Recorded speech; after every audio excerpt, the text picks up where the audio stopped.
नमस्कार।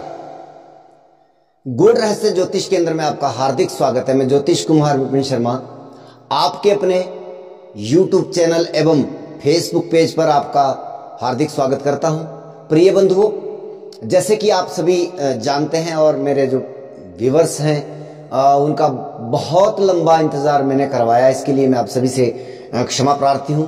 लगभग 70-80 दिनों के बाद जो है मैं कोई अपना एक वीडियो अपलोड कर रहा हूं। उसके पीछे बहुत सारे कारण रहे हैं, मैं आप सभी से करबद्ध क्षमा प्रार्थी हूं। सबसे पहली चीज कि मुझे जो है आप जैसे कि जानते हैं कि कक्षाएं मेरी चल रही है, अभी भी चल रही है और आगे भी चलती रहेगी, लेकिन कुछ थोड़ा सा व्यस्तता ज़्यादा रही, इस वजह से मैं आपके सामने प्रस्तुत नहीं हो पाया हूं। और दूसरा एक ये भी चीज़ रही कि कहीं ना कहीं मेरा मनोबल मॉरल जो है पूरी तरह से वो डाउन स्थिति में भी रहा।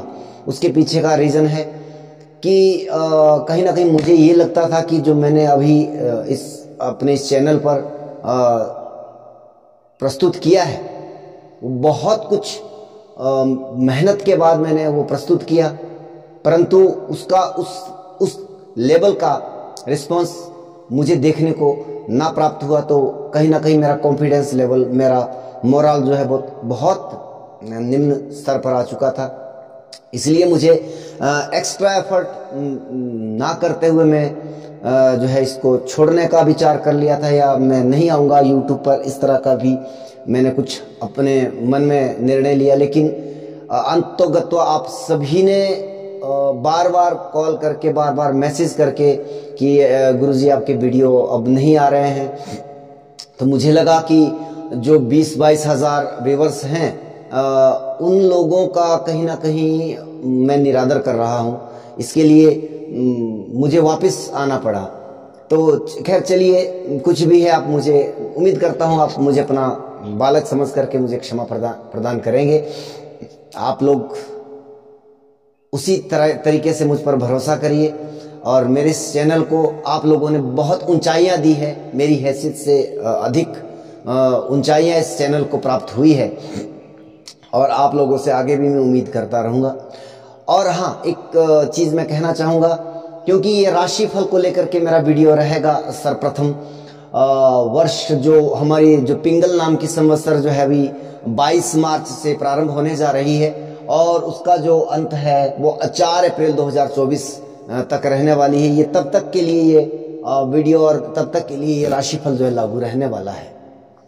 तो मुख्यतः जो 4 बड़े प्लेनेट है जैसे कि शनि, गुरु, राहु और केतु, इन चारों की जो ट्रांजिट है वो बहुत महत्वपूर्ण, अत्यधिक महत्वपूर्ण मैं कहूँगा। ये तो नहीं कहूँगा कि सबसे अधिक, लेकिन हाँ सबसे नज़दीक या बहुत अच्छा जो विश्लेषण है वो यहाँ से निकल के आ सकता है। हाँ, कंट्रीब्यूशन जो अन्य जो 5 प्लेनेट और है, सूर्य, मंगल, शुक्र, बुध और चंद्रमा, उनका भी जब वो मासिक राशि परिवर्तन होता है या डे टू डे चंद्रमा जैसे गोचर करता है तो उसका प्रभाव एक अलग प्रकार का, उसमें घटता बढ़ता है फल, वो एक अलग प्रकार का, और उसके लिए वीडियो बहुत बड़ा हो जाता है। लेकिन आप यकीन करिए कि ये जो 4 प्लैनेट है बहुत बड़ा महत्व रखते हैं और मैं ज़्यादातर इनको तवज्जो देता हूँ गोचरी दृष्टिकोण से। अभी जब मेरा एडवांस हुआ था तो मैंने गोचर में केवल इन 4 प्लैनेट को ही इस्तेमाल किया। वहाँ पर मैंने कहा कि ज़्यादा दिमाग लगाने की आवश्यकता नहीं है।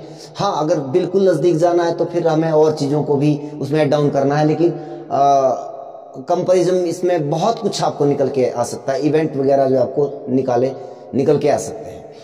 अब ये पहली जो मेरा वीडियो है ये भूमिका का वीडियो है, छोटा सा वीडियो, 4-5 मिनट का वीडियो रहेगा। राशियों का मैं अलग अलग विस्तार आपको देता रहूंगा, लेकिन कई बार क्या होता है कि आप जो है वो वीडियो उठाते हैं और देखते हैं कि ये सेम कंटेंट है, लेकिन सेम नहीं होता है। हर मतलब जो है ये प्रथम जो भाग होता है वो भूमिका का मैं एक ही वीडियो में संजोने का प्रयास करता हूँ। तो प्रारंभ करते हैं। पिंगल नाम की संवत्सर 2080 जो है वो प्रारंभ होने जा रहा है 22 मार्च। और क्या कुछ रहने वाला है, तो शनिदेव तो कुंभ में जो है वो वर्ष भर तक रहेंगे। देवगुरु बृहस्पति वर्षारंभ में 22 अप्रैल के बाद जो है वो भी अपना राशि परिवर्तन करेंगे और वर्षांत तक जो है वो भी मेष में रहने वाले हैं। और राहु और केतु जो है 30 अक्टूबर 2023 में जो अपना राशि परिवर्तन करेंगे। तो राहु जो मीन में और केतु कन्या में जो ट्रांजिट कर जाएगा। और इसमें जैसे कि शनि जो है वो अस्त रहेगा 2024 में 12 फरवरी से लेकर के 17 मार्च के मध्य में, इनकी 34 दिन का ये अस्तगत स्थिति रहेगी। और देवगुरु बृहस्पति जो है वह वर्षारंभ में ही अस्तगत स्थितियों में आने वाले, इनके शुभ कार्य में वो ब्रेक लगने वाला है 31 मार्च से, और 30 अप्रैल के मध्य में इनके लगभग जो है वो 31 दिन जो है वो यहाँ पर रहने वाले, अस्त रहने वाले हैं। तो यहाँ पर जब 31 मार्च से और 30 अप्रैल के मध्य में कोई भी शुभ मांगलिक कार्य जो है सांसारिक सुखों से संबंधित निस्वार्थ भाव से आप जो करते हैं वो पूजा पाठ तो निरंतर रहता है, लेकिन जैसे विवाह आदि मांगलिक कार्य जो है वो नहीं होंगे। तो और शनिदेव जो है वो वक्री रहेंगे 2023 में 17 जून से लेकर के 4 नवंबर, इनके 139 दिन तक ये वक्री रहेंगे।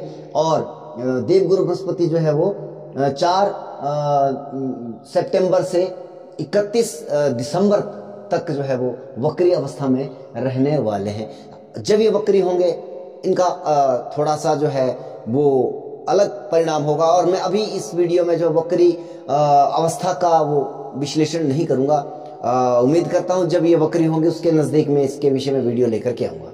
और अस्तगत स्थितियों में रहेंगे जैसे शनि रहेंगे या देवगुरु बृहस्पति रहेंगे, तो वहां पर भी इनके फलों में कमी देखने को मिलेगी, अच्छे या बुरे दोनों प्रकार के। तो ये तो रहा मेरा कंटेंट और सबसे पहले मेरे वीडियो को देखने का तरीका।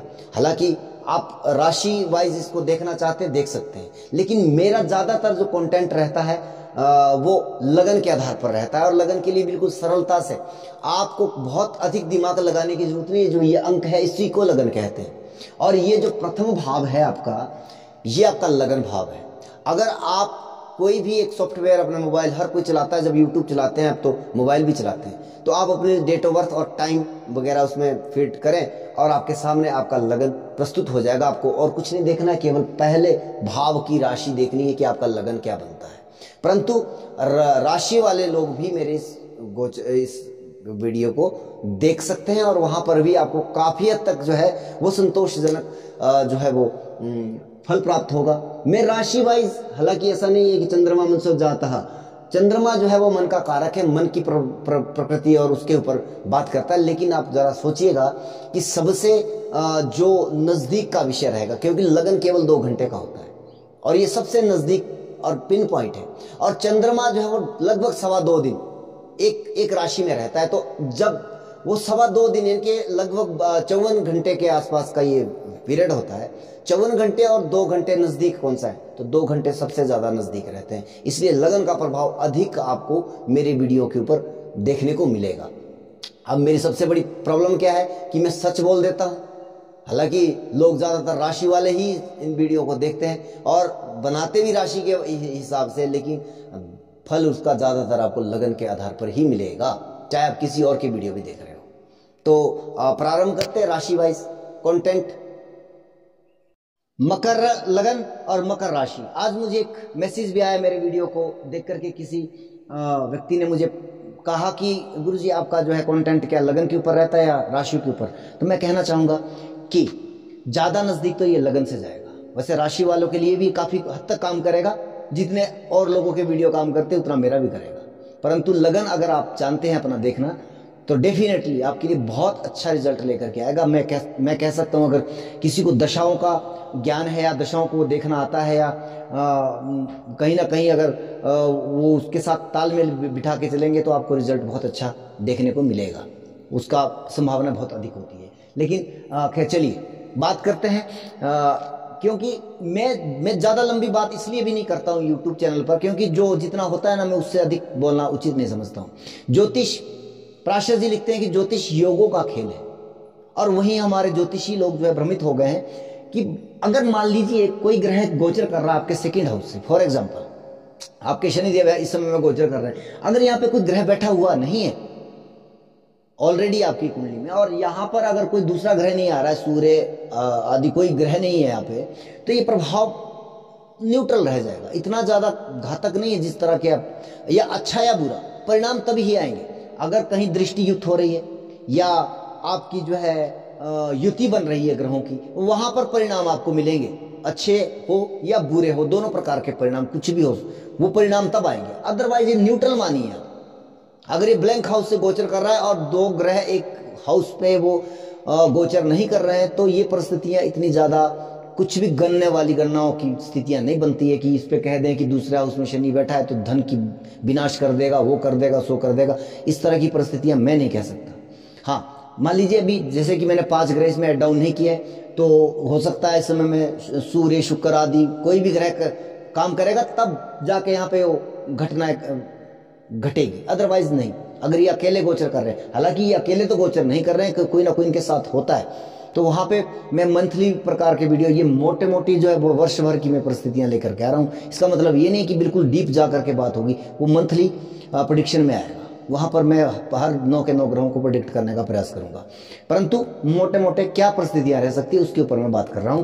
तो अब जैसे कि यहाँ पे आपके मेष से चतुर्थ भाव से राहुदेव गोचर कर रहे हैं, शनि की तीसरी दृष्टि आ रही है, तो यहां पर योग बन रहा है, एक बैठा है दूसरे की दृष्टि आ रही है। डेफिनेटली आपके चतुर्थ भाव में प्रॉब्लम है, मानसिक परेशानी चल रही है, माता को लेकर के परेशानी चल रही है, माता के स्वास्थ्य को लेकर के दिक्कत आ रही है। दशांतर दशाएं अगर नकारात्मक है तो डेफिनेटली ये ज्यादा है, और अगर दशांतर दशाएं ठीक चल रही है, प्रॉब्लम तो फिर भी आपके साथ चल रही है, क्योंकि गोचर में अगर प्रॉब्लम है तो कहीं ना कहीं वो दशाओं का परिणाम, वो फल प्राप्त आपको नहीं होता है जो अच्छी दशाएं चल रही है अगर। तो यहाँ पर ये एक परिस्थिति यहाँ पे बनती है।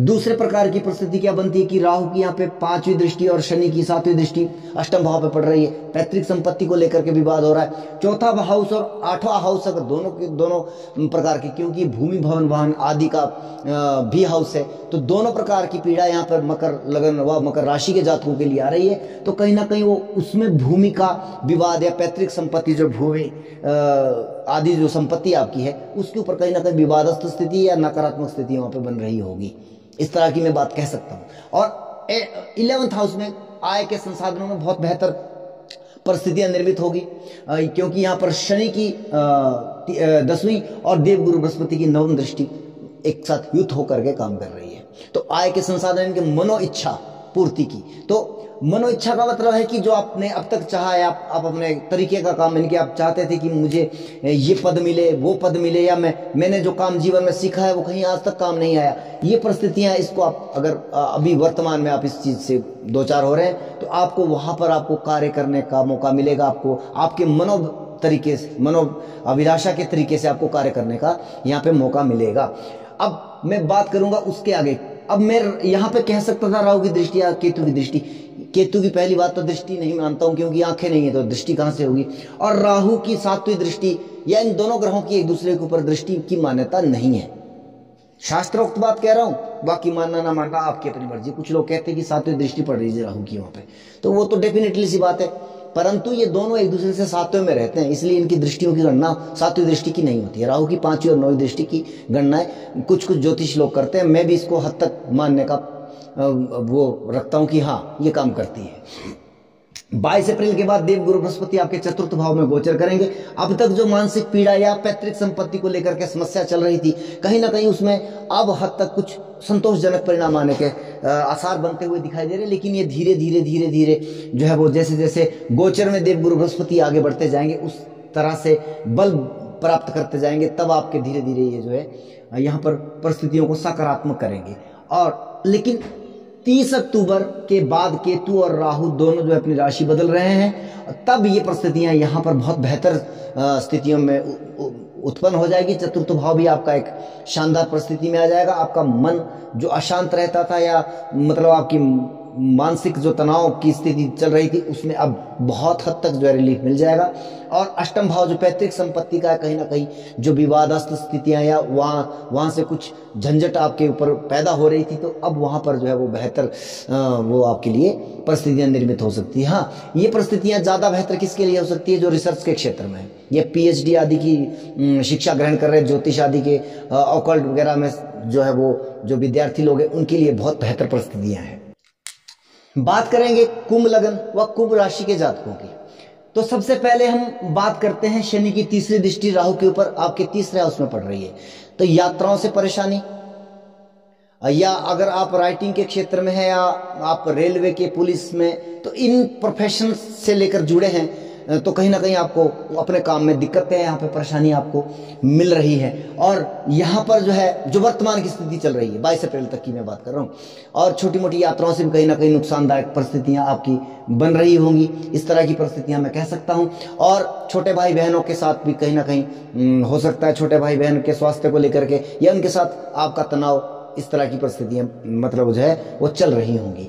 और दूसरी बात है कि वैवाहिक जीवन, वैवाहिक सुख के लिए कहीं ना कहीं ये समय आपके लिए बेहतर नहीं गुजर रहा है, ये परिस्थितियां, क्योंकि राहु की पंचम और शनि की सातवीं दृष्टि यहाँ पर पड़ रही है। तो वैवाहिक गतिविधियों में कहीं ना कहीं आपको व्यवधान या आपके जीवन साथी को कहीं ना कहीं स्वास्थ्य को लेकर के या उनके साथ आपकी आर्गुमेंट आदि की भी समस्या यहाँ पर चल रही है।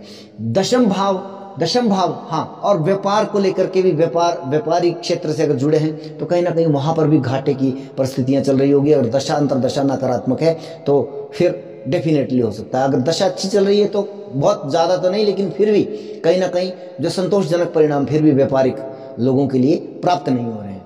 और दशम भाव कहीं ना कहीं आपका अच्छा है, अगर नौकरी व्यवसाय से जुड़े हैं, अनदर प्रोफेशन से जुड़े हैं, व्यापार नहीं करते, तो आपके लिए ये समय कर्म का क्षेत्र का बहुत बेहतर समय चल रहा है, क्योंकि शनि की 10वीं और देवगुरु बृहस्पति की 9वीं दृष्टि यहाँ पर पड़ रही है। लेकिन 22 अप्रैल के बाद देवगुरु बृहस्पति जो है वो आपके तीसरे हाउस में गोचर करेंगे, राहु को कंट्रोल करने का यहाँ पर काम करेंगे।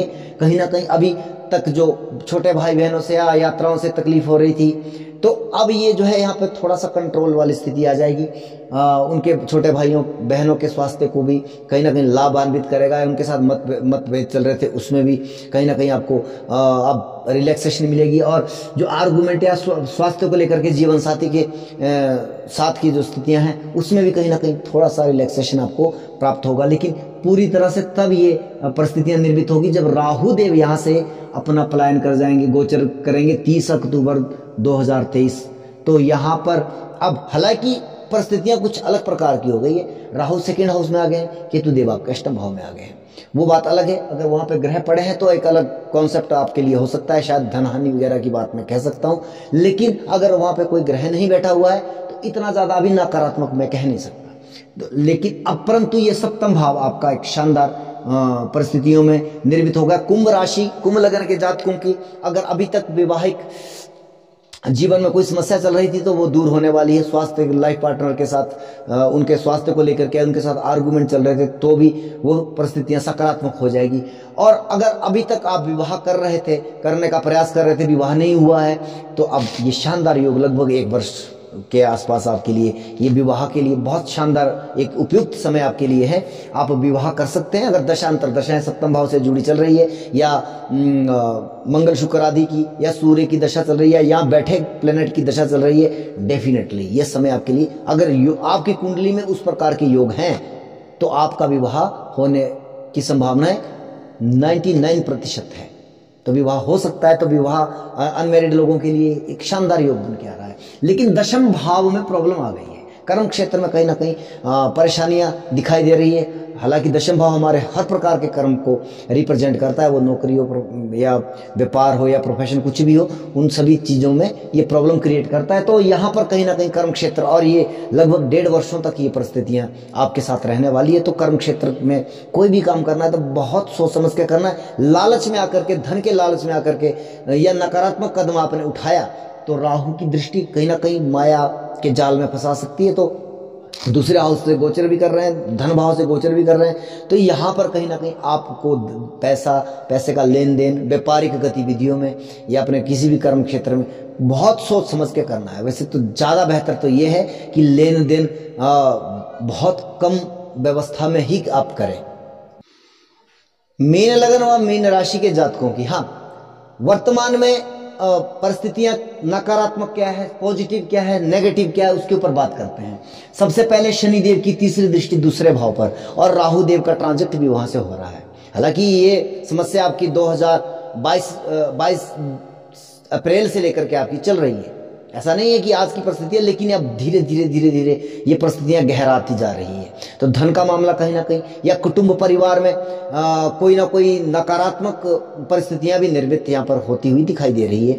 कोई बैड इवेंट वगैरह, जैसे कि मैंने बहुत सारे अभी हाल फिलहाल में मेरे पास कुछ इस तरह के केसेस भी आए कि परिवार में अभी शनिदेव आपके 12वें भाव से गोचर कर रहे हैं। तो कहीं ना कहीं परिवार के किसी सदस्य के साथ भी आपको हॉस्पिटल की यात्रा आदि करनी पड़ रही है। इस तरह की परिस्थितियां भी आपके साथ मीन लगन व मीन राशि के जातकों की परिस्थितियां बन रही है। और दूसरी नकारात्मक परिस्थितियां मैं कहूंगा कि आपके छठे भाव, हाँ, छठे भाव में राहु देव की और शनि देव की युत दृष्टि पड़ रही है। तो शत्रु हंता योग बन रहा है, शत्रुओं की हानि हो रही है। कहीं ना कहीं हाँ, ऋण की परिस्थितियां यहाँ पर निर्मित भी हो रही है। रोग आदि से थोड़ा सा आपको सावधानी बरतनी पड़ेगी, लेकिन शत्रु की हानि हो रही है। अगर नौकरी व्यवसाय में है तो वहां पे भी कहीं ना कहीं आपको समस्याएं उत्पन्न हो रही है। नवम भाव पर आपकी देवगुरु बृहस्पति की नवी दृष्टि और शनिदेव की दसम दृष्टि, युत दृष्टि यहाँ पर प्रभावशाली प्रभाव दे रही है। धर्म कर्म के काम में आपकी रुचि बढ़ेगी और पिता के स्वास्थ्य को, पिता के साथ जो है तालमेल की परिस्थितियां बहुत बेहतर बनी हुई है वर्तमान की स्थिति में।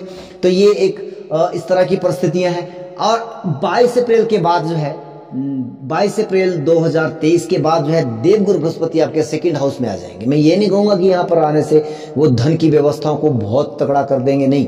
अभी राहु देव वहां पर रहेंगे, तो अभी राहु बलवान अवस्था में, गुरुदेव ताजा जाएंगे, तो कुछ समय लगेगा। धीरे धीरे ये व्यवस्था हो जाएगी। लेकिन कहीं ना कहीं जो सेकंड हाउस से नकारात्मक है, पारिवारिक किसी परिवार में बैड इवेंट आदि चल रहा है, किसी का स्वास्थ्य खराब हो रहा है, किसी को कुछ हो रहा है, उस तरह की स्थितियां जो निर्मित हो रही थी, कहीं ना कहीं उस पर विराम लगने वाली परिस्थितियां निर्मित भी धीरे धीरे हो जाएगी। और अब ये छठे भाव पर देवगुरु बृहस्पति की दृष्टि भी आ रही है। तो देवगुरु बृहस्पति जो राहु को कंट्रोल करने का काम करेंगे।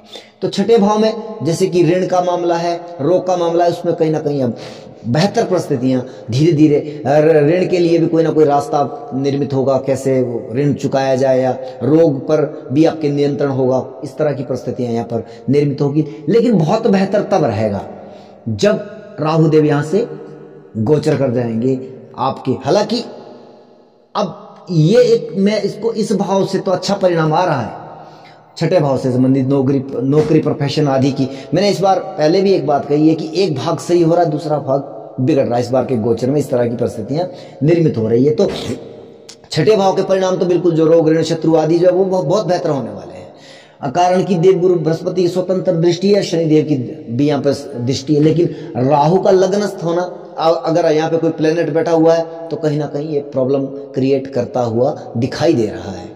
और सप्तम भाव से केतु देव तो वैवाहिक जीवन में गतिविधियों में कहीं ना कहीं, हालांकि लाइफ पार्टनर का कहीं ना कहीं आध्यात्मिक प्रवृत्तियों में जाना या उस तरह की एक्टिविटी में जाना, वो एक चीज हो सकती है। लेकिन स्वास्थ्य को लेकर के, लाइफ पार्टनर के स्वास्थ्य को लेकर के कहीं ना कहीं परिस्थितियां निर्मित होगी। अब अगर आपका चंद्रमा यहाँ पर, राशि मीन राशि की बात हम करेंगे, मीन राशि के जातकों की अगर यहाँ पे विशेष बात करूंगा, तो ये थोड़ा सा नकारात्मक हो जाएगा, क्योंकि अभी आपके दिमाग को डाइवर्ट करेगा।